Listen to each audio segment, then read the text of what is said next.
Olá, eu sou Camila Silveira, jornalista, e esta é mais uma produção do Estadão Blue Studio no 6º Congresso Internacional de Educação Parental maior da América Latina sobre o assunto.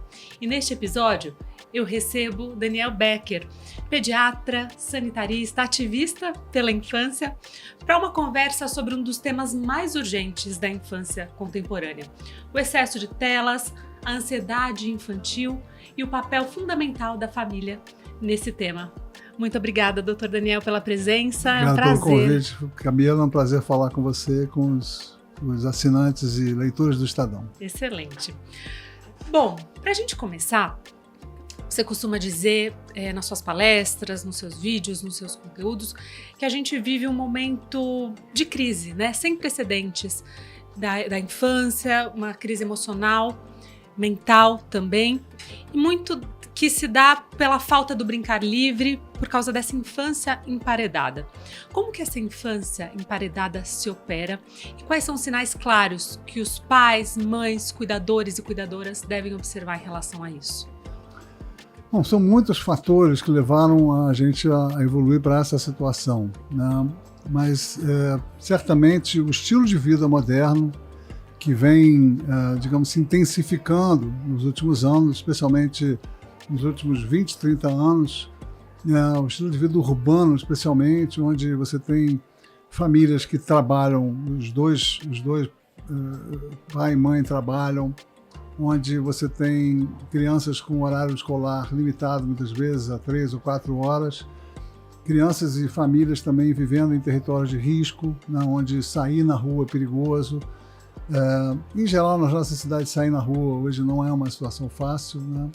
E o território da criança, que antigamente era o bairro, né? Ela chegava em casa, trocava de roupa, ia pra rua brincar, andar de bicicleta, pular amarelinha, jogar bolinha de gude, fofocar com os amigos, ir na casa dos amigos, andar de bicicleta, enfim. Isso meio que vai se extinguindo cada vez mais, e a criança vai sendo confinada dentro do quarto. E depois do quarto dentro do computador, e agora nos últimos 10 anos dentro de uma telinha de 5x10.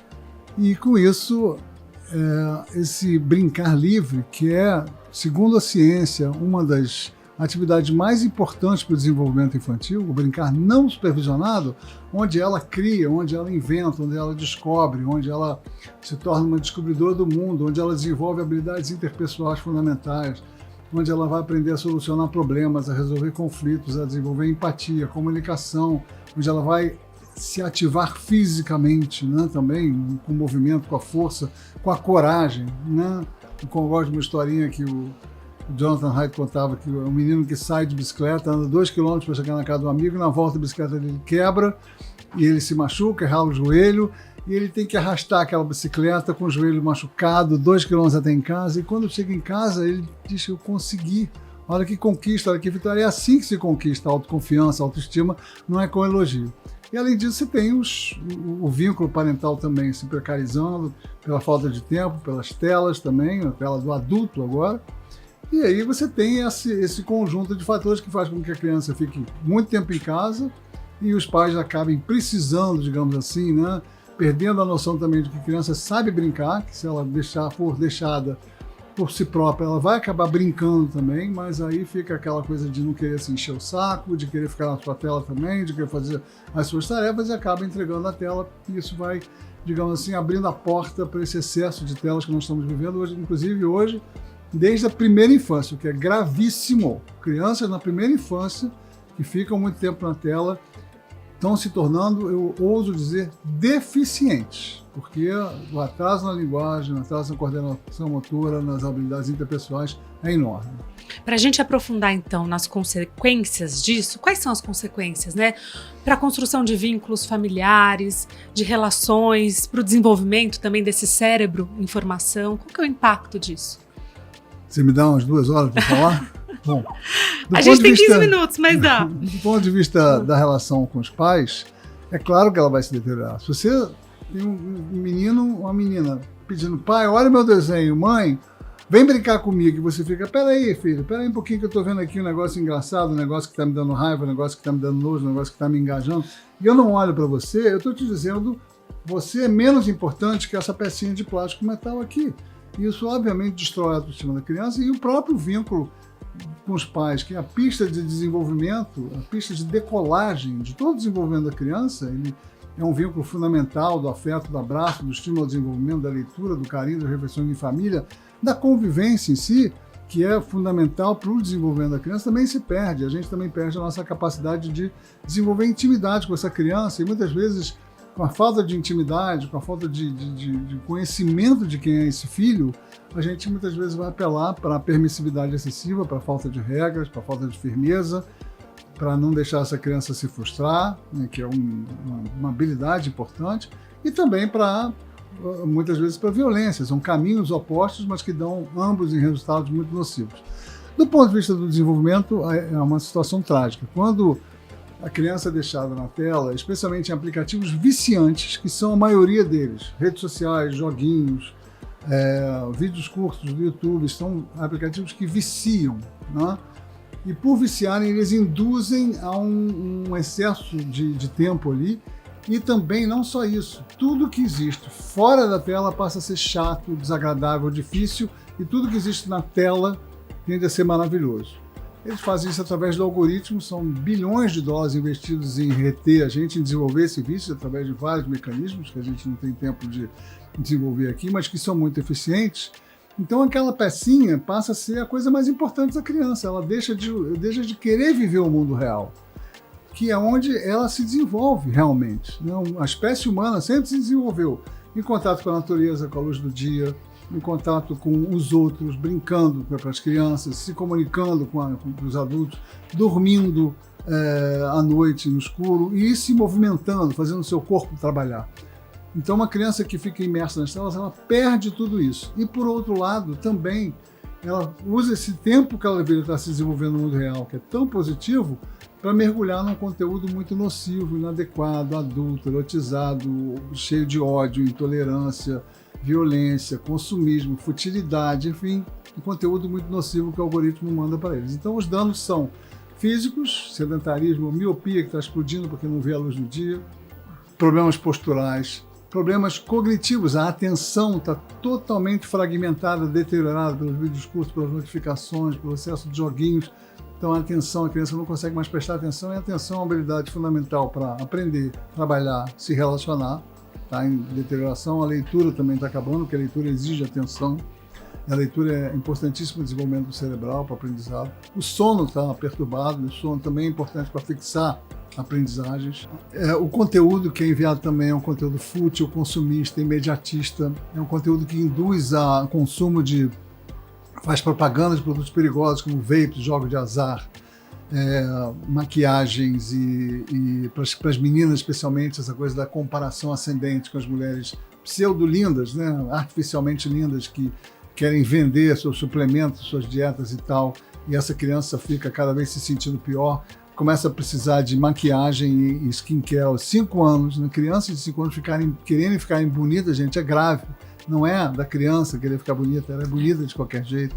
Os meninos submetidos à misoginia, à violência, pornografia, que está virando um vício também mundial, a violência extrema, o bullying, e as meninas se deprimindo, entrando em processos de transtornos alimentares, enfim, e tudo isso, esse conjunto de coisas, levando a transtornos do tipo ansiedade, pânico, depressão, pensamento suicida e o próprio suicídio, que está aumentando na infância e na adolescência de forma muito aguda. Então, os danos são enormes. E na primeira infância é mais grave ainda. Você tem perda de habilidades interpessoais, perda de coordenação motora, perda especialmente de linguagem. Então, de novo, nós estamos arriscando a criar uma geração de crianças deficientes, com deficiências sérias, e também estamos entregando a formação dos nossos filhos, não é nem a educação, é mais do que a educação, a formação deles a pessoas desconhecidas, a golpistas, a criminosos, a youtubers idiotas, a blogueiros fúteis, enfim, todo tipo de pessoas nocivas e que estão, eles sim, criando valores, a personalidade, as crenças dos nossos filhos. A gente tem que resgatar os nossos filhos disso e devolver a eles a infância. É um cenário alarmante, preocupante, desesperador, né? Mas Quais pequenas práticas as famílias podem adotar, escolas também no dia a dia, para reverter esse cenário? Práticas baseadas na ciência, na educação parental baseada em evidências, que você destacaria? Tem muita coisa. Eu gosto de dividir essas práticas em 4 níveis. A gente precisa de participação da família, claro. A gente precisa de participação da escola. A gente precisa de participação de políticas públicas de regulação e precisa de políticas públicas urbanas. Então, primeiro, na família, tem várias coisas que precisam ser feitas. Os pais precisam se educar, em primeiro lugar, entender os problemas, os vícios. A maioria da população brasileira, tem uma pesquisa da Fundação Maria Cecília que mostrou isso, não sabe nem o que é primeira infância, não sabe a importância do brincar e acha que tela tudo bem. Então, você vê pessoas com filhos de 3 anos que acham bonitinho ficar 3 horas no TikTok. Isso é muito grave, é muito grave. A gente precisa alertar as pessoas e disseminar essa ideia do risco das telas. Então, o que os pais podem fazer? Primeiro, antes de mais nada, é adiar a entrega do primeiro celular. Pode dar um celular, quer se comunicar com o filho, dá um celular de flipzinho que manda mensagem, faz ligações, mas sem internet. A internet abre o portal para coisas muito legais, mas também abre o portal para todos esses malefícios que a gente falou. Então, atrasar a entrega do meu celular para 14 anos e atrasar a entrada nas redes sociais para 16 anos. Ah, mas meu filho vai ser o único, ele vai sofrer. E, de fato, ele sofre, ele fica de fora, ele vai sofrer até bullying por ser o único que não tem celular. Então, nós precisamos de movimentos coletivos. E aí você tem, por exemplo, o movimento Desconecta, que é um movimento espontâneo que surgiu, onde, através das escolas, você agrega famílias que não querem entregar o celular cedo para os seus filhos, e esses meninos e meninas vão ter seus amigos, vão estar brincando juntos e vão estar mais imunes a essa perda, essa situação de serem os únicos, que realmente faz sofrer. Então, isso é um movimento lindo que está crescendo, se expandindo muito bem. Eu sou um dos embaixadores e isso facilita essa tarefa da gente entregar mais tarde. Entregar mais tarde é muito importante, porque uma vez que você entrega, vai viciar. Aquilo vai ser a coisa mais importante e vai dar muito trabalho. Então, o trabalho qual é? Primeiro, quando você entrega o celular, você tem que fazer contratos familiares, onde vai ter regra para adulto, onde você vai chamar um adolescente para participar. Para ele aderir melhor, ele tem que ser ouvido. E ali vão constar regras de tempo de uso, de tipo de aplicativo, de tempo de jogo, e regras que vão ter que respeitar o estudo, as refeições em família, a vida lá fora, a brincadeira, a interação com amigos, enfim, o esporte, o sono, né? Isso é outra coisa que eu sempre repito: desligue as notificações do seu filho e as suas também. As notificações são muito nocivas, não são necessárias. Quem gosta de notificação são as empresas, nós não precisamos dela. E tire o celular do quarto do seu filho à noite, isso é fundamental. Aliás, a recomendação é telas fora do quarto, em espaços coletivos da casa. Se deixar um adolescente com o celular à noite, ele vai acordar com mensagem, com notificação, ou vai acordar para jogar, ou vai acordar para mandar mensagem. E, geralmente é coisa ruim. Quando você dá também, além de fazer esse contrato, você vai ter que colocar controle parental, existem aplicativos ótimos para isso, tem que supervisionar, dá muito trabalho. E o mais importante talvez seja a gente fazer o que a gente chama de educação midiática na família. Sentar com seu filho, a sua filha, e observar o conteúdo que ele está recebendo junto com ele e dizer: isso aqui, meu filho, é um cara te vendendo vape. Vape não é cool, não. Vape mata. Isso aqui, minha filha, é uma mulher querendo te convencer que você tem que ficar mais bonita, que você está gorda, que está linda, você não precisa disso. Ela é uma vendedora de produtos, não tem que ser um exemplo para você. Isso aqui, cara, é um cara dizendo que você tem que odiar as mulheres, que tua mãe e tua irmã precisam pilotar fogão e se submeter aos homens. É isso que você acha? Enfim, ajudar eles a desenvolver pensamento crítico e desenvolver cidadania digital. E, finalmente, também no nível da família, é melhorar o mundo lá fora, trazer eles para fora, não só para fora, para o ar livre, mas também para a natureza, para o parque, para o esporte, para a casa dos amigos, incentivar os programas presenciais sem tela. E para isso a gente tem comunidades familiares e precisa de políticas públicas também, porque a cidade tem que ser mais atrativa para as famílias sair do lado de fora e brincar, tem que ter atividade, tem que ter espaços legais. Além disso, você precisa de regulação, então família, escola. A gente já tem essa grande conquista que é o celular zero nas escolas. Um dos maiores orgulhos da minha carreira foi ter sido um principal ativista nesse sentido. Com certeza. Isso melhorou muito a vida das crianças, são 4 horas de pausa na vida digital. Regulação das redes agora, né? exatamente. É onde eles podem aprender e podem brincar, né, se movimentar e se relacionar, e está sendo muito legal. O terceiro é a regulamentação, as redes sociais especialmente, e os jogos também, são territórios do crime. O crime organizado se mudou para dentro da internet também. Então, a gente precisa de regulamentação para justamente impedir conteúdos inadequados, propagandas inadequadas, golpes e tudo mais, e facilitar o controle parental. E nós conseguimos uma grande conquista, que é o ECA Digital, o Estatuto da Criança e Adolescente Digital, que é a chamada Lei FELCA. Na verdade, são muitos ativistas que trabalharam anos para isso, e o FELCA, com o vídeo dele, pegou fogo no país. A gente conseguiu fazer, finalmente, ele estava tentando há muito tempo, chegar isso no Congresso e ser aprovado rapidamente. E, finalmente, nós precisamos de cidades amigas da criança e da família.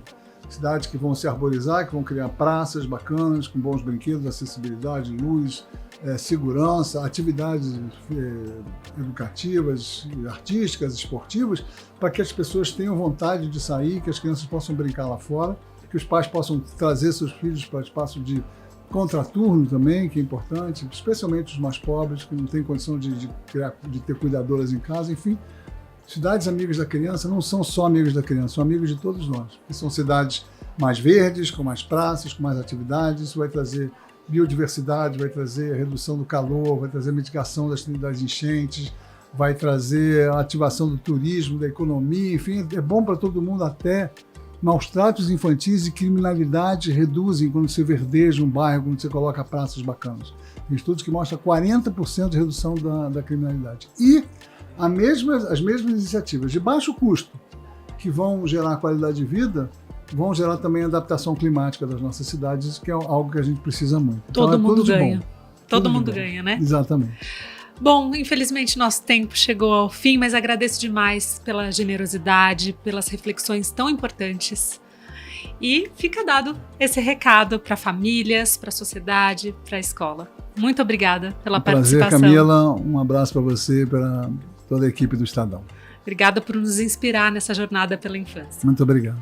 Obrigada também a você que nos acompanhou e até a próxima conversa. Tchau!